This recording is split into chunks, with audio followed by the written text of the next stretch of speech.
Hello there. This is a brief discussion and review on the book The Cloud of Unknowing.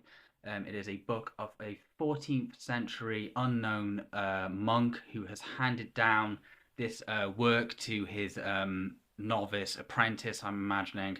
And it is a book about how to deconstruct the ego and sort of finesse your way into this cloud of unknowing and surrender all that sort of makes you human and realizing that all is unknown. And it's kind of Socratic in this way that it is like, I know one thing, and that is that I know nothing.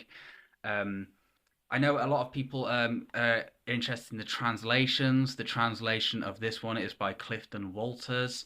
I'm not sure. This is obviously the only translation I have read, so I'm not sure if the other translations are better or more inept. I'm not sure.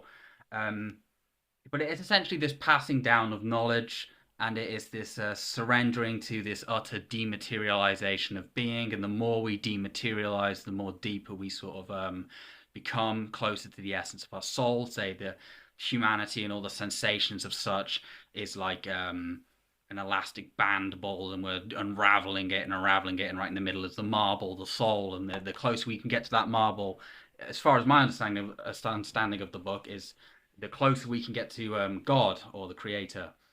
Um, there is this kind of revolt against being human, and obviously humans are inherently human, so it's kind of a revolt against the impossible. And there's a huge element of deconstructing the ego, and sort of there's a discussion on original sin and external sin. External sin sort of being these sins that we create on a daily basis, and then our original sin is obviously the sin of Adam and Eve. Um, the one part I did really like about this book, it's quite short as well, I might add. It's quite a short book.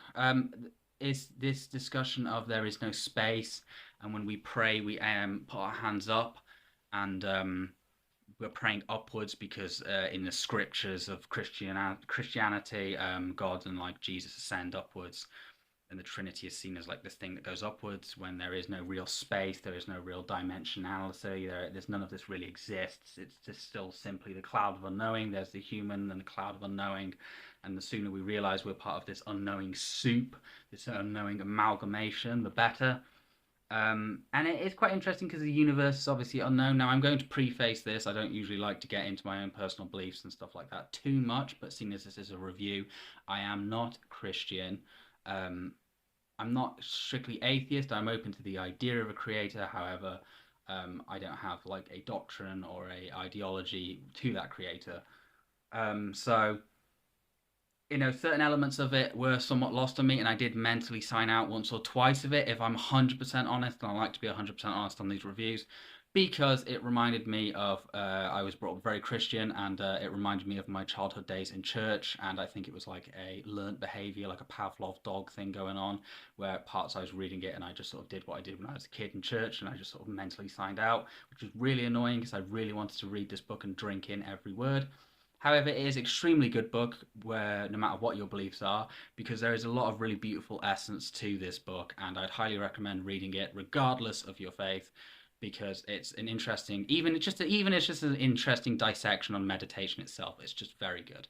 So I'm going to give it a 4 out of 5, and thank you for watching this review. Thank you.